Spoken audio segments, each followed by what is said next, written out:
Hello, my name is Nathan Albritton and I am the editor for The Sustainable Leader. And today we're going to talk about sustainability and leadership, but not as any type of leadership, lateral leadership. But first, let's start with sustainability. What is sustainable? What is unsustainable? Well, in all honesty, it all comes from the fact that the world is a very complex place. Our issues, our problems are not simple, and they don't have simple solutions.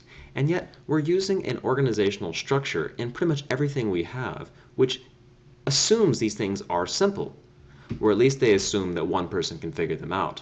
And so we have this old system where there's one individual at the top, a leader, a manager pretty much, tells somebody below them, his underlings, what they should do. Then they go and tell their underlings, the people below them, what they should do, and so forth down the line, until you come to a situation where there are people on the very bottom level which are just simply doing what they're told from the very top, almost like cogs in a wheel. And the problem with this is that they're all basing it on one person's ideas or one person's decisions. And so there's really not a strong, they're approaching a complex situation or complex issues with one idea. And this is an authoritarian kind of model. Now, the Soviet Union actually used to run on this concept, this model, and well, they're not around anymore. The thing is that the world doesn't need this type of thing. There needs to be a different structure. And that's why we have this new concept, which is popping up more and more, which is based on collaboration. It's a loose network of people and where people actually share leadership roles, where each individual has the opportunity to be a leader in different situations. And then at other times, it could be a follower or just somebody within the crowd. But the point is that everybody is engaged, everybody's taking place, and there are multiple types of leaders. It's not so top-down driven.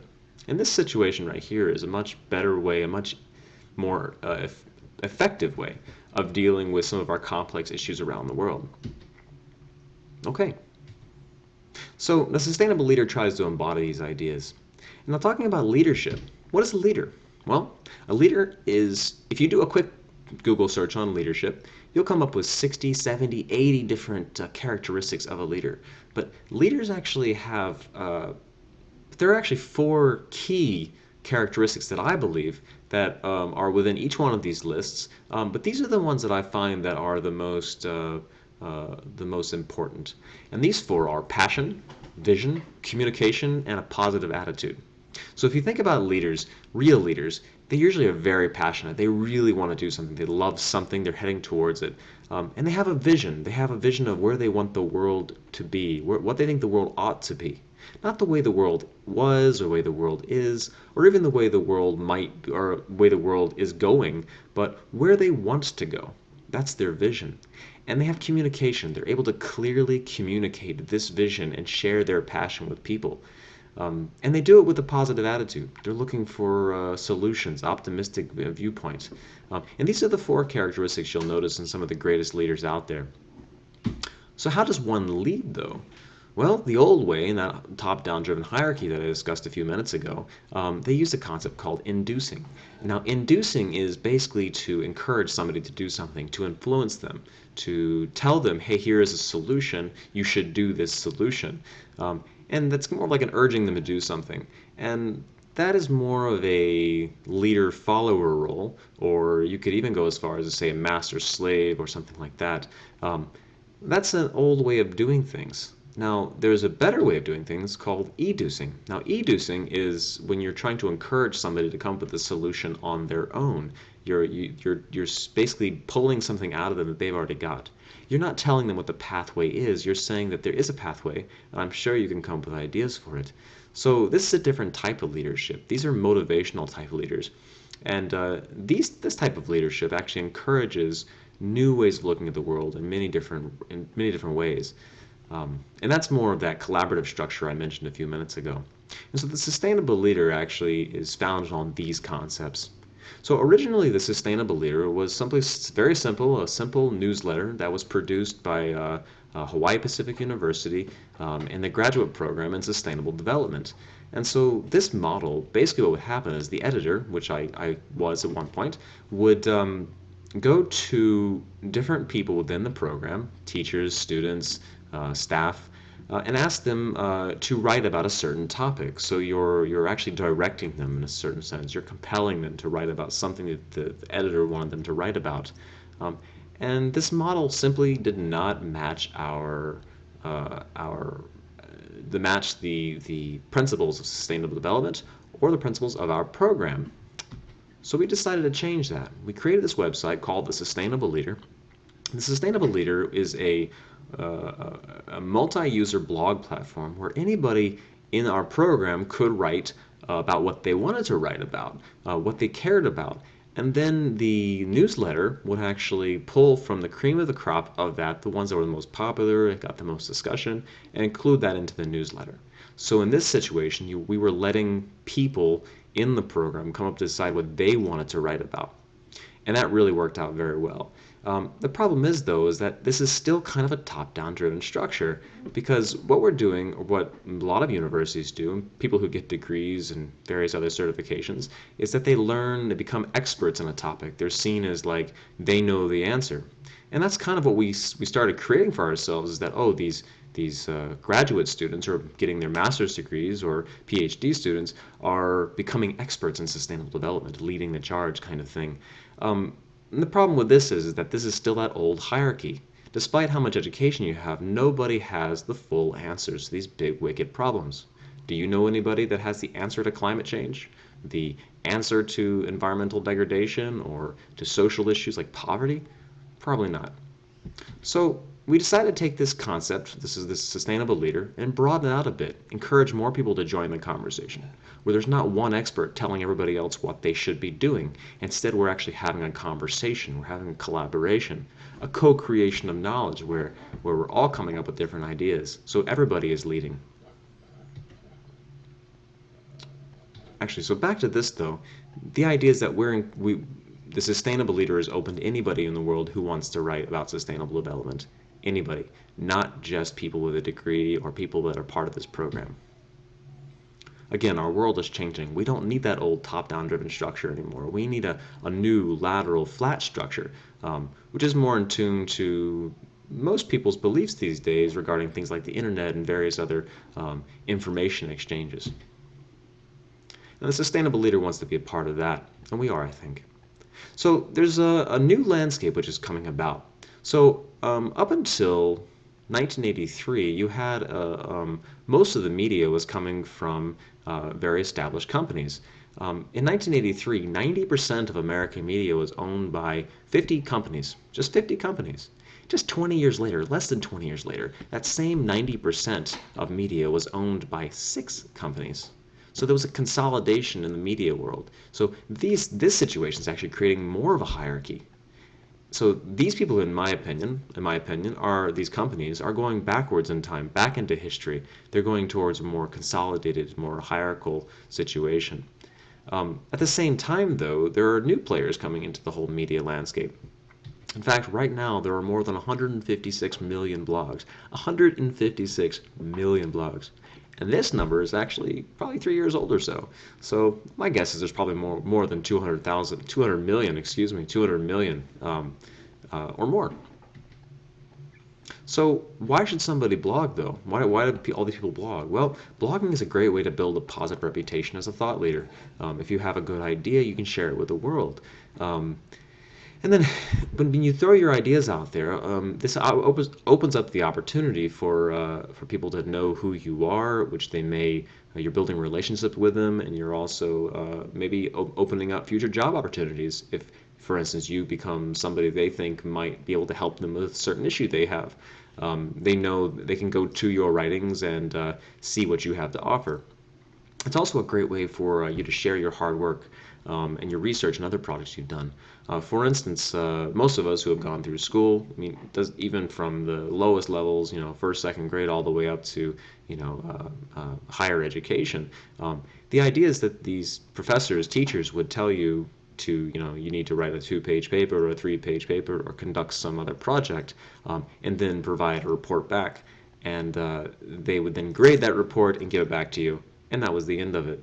So something that would have taken you a day, a week, 2 weeks, 2 months, even a year sometimes for, say, a thesis or something like that, would simply just be getting a grade back, and that was the end of it. All that hard work you did, all that time and knowledge you gained by building that, it's just gone. All of a sudden gone. No need for it. But at blogging, if you blog, if you take that information and you summarize it into a blog, you're sharing that hard-earned information that you have. And so it doesn't just get lost. You're actually using that hard work you put into it. Blogging is also a great way to build the skill of clear communication. Clearly articulating something is a skill that pretty much every job these days wants or needs. In fact, if you look at a typical job post, it's going to say, able to clearly communicate. It might even ask for actual blogging experience or other social media experience. These are very common things these days with job positions, job posts, and opportunities. And last but not least, blogging actually helps spread new thoughts and create positive change. You may know an individual named Rachel Carson who in 1962 wrote a book called Silent Spring. Now this book actually launched the environmentalist movement. She basically asserted that pesticides and various pesticides were causing all types of issues with our soil, with our food system, with our health. The thing is that she wasn't the first person to come up with this. Many other people have mentioned these things in various other reports, but she was the first one to clearly articulate it to a wider audience. So again, clearly communicating something to a good audience is a very valuable skill that has a lot of power to change the world. Okay, so again, there are 156 million blogs plus. So how does your voice, if you decide to blog, how does your voice get through all of that, all that noise? Well, that's what the Sustainable Leader is all about. The Sustainable Leader is a multi-user blog platform. It is a community. So basically, the more people that write on the Sustainable Leader and share their thoughts, the more people start to come to that website looking for solutions on sustainable development issues. And so it becomes more and more powerful, more and more useful. And so that's how we get past that whole noise of 156 million blogs. I mean, sure, you can create your own blog if you'd like, but the chances of somebody reading it are fairly slim unless you're just really good. Okay, so some tips on how you can actually become a better blogger or start blogging for that matter. Start by using a conversational, more informal style. Don't talk to people using jargon or acronyms, big words. That turns people off. It puts you in this role of like some kind of expert, some kind of teacher. It puts them in an inferior role, and that's simply not the way the world works these days.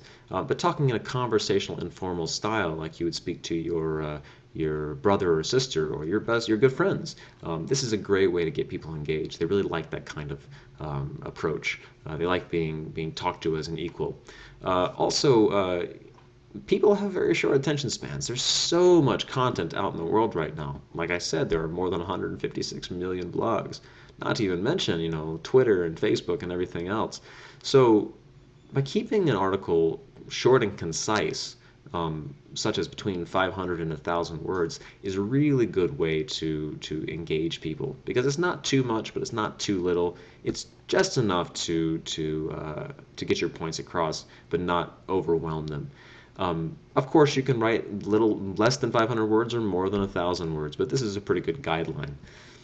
Also, using a catchy title and a unique picture. These are crucial items for writing a good article. You have to get the reader to actually want to read your article to begin with.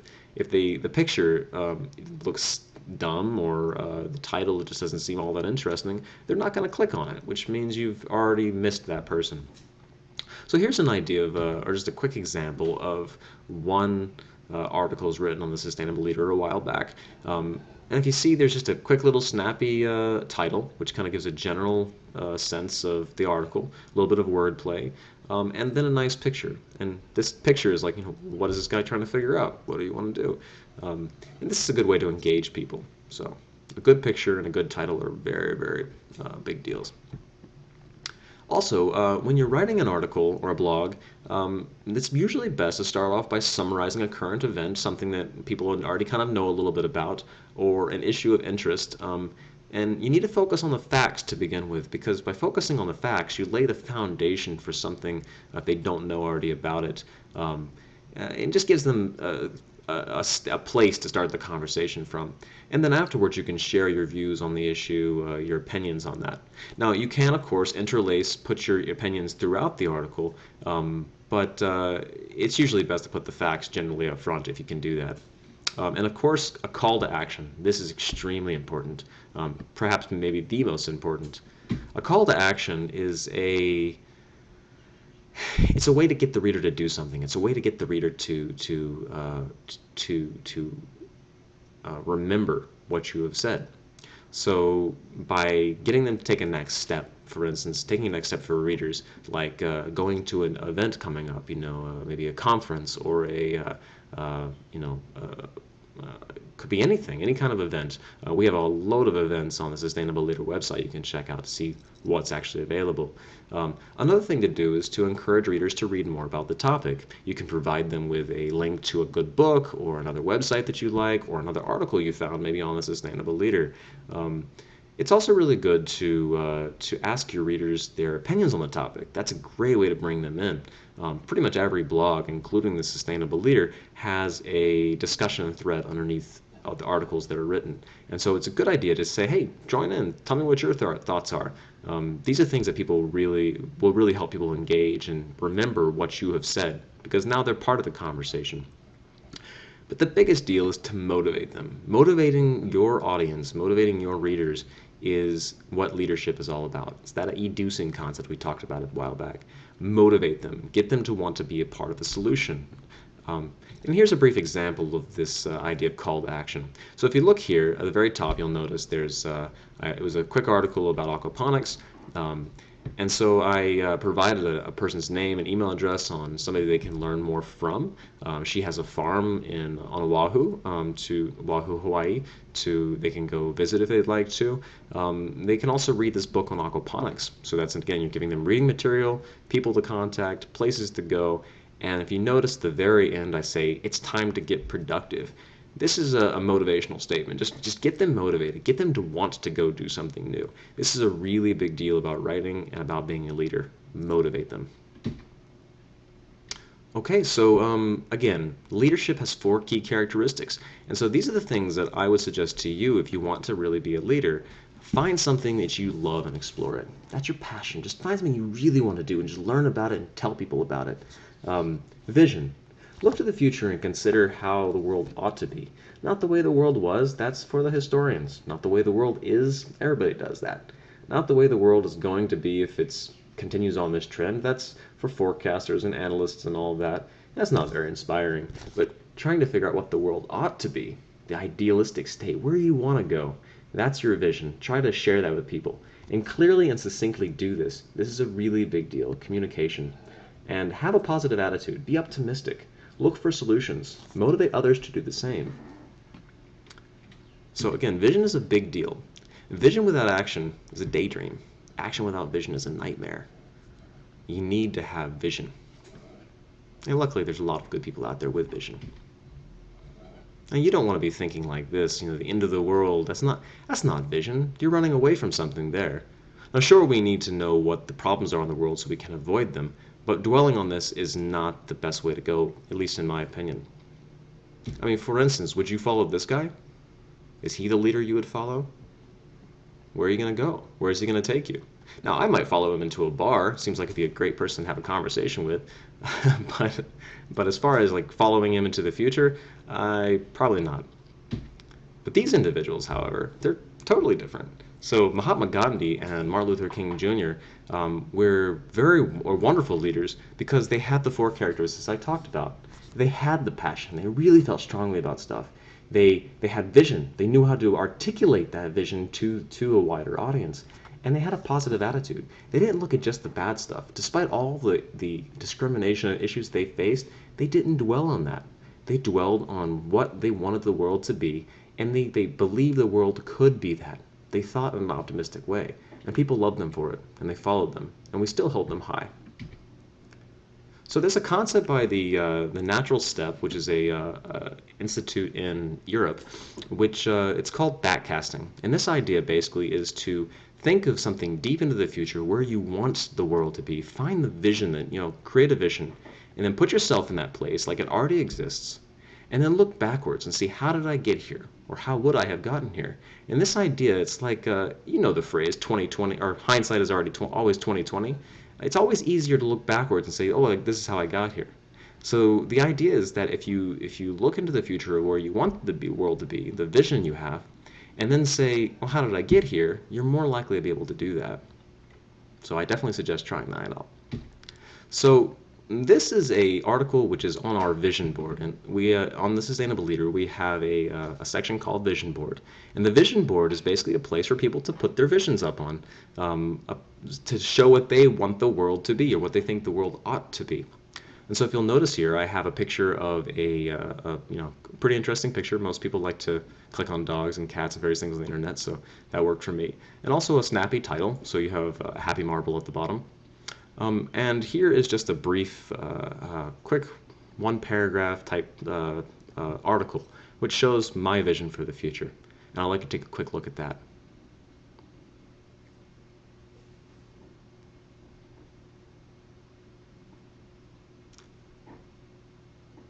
And again, the point here is to stay positive. You want people to want to head towards your vision. This is the way to get people on board.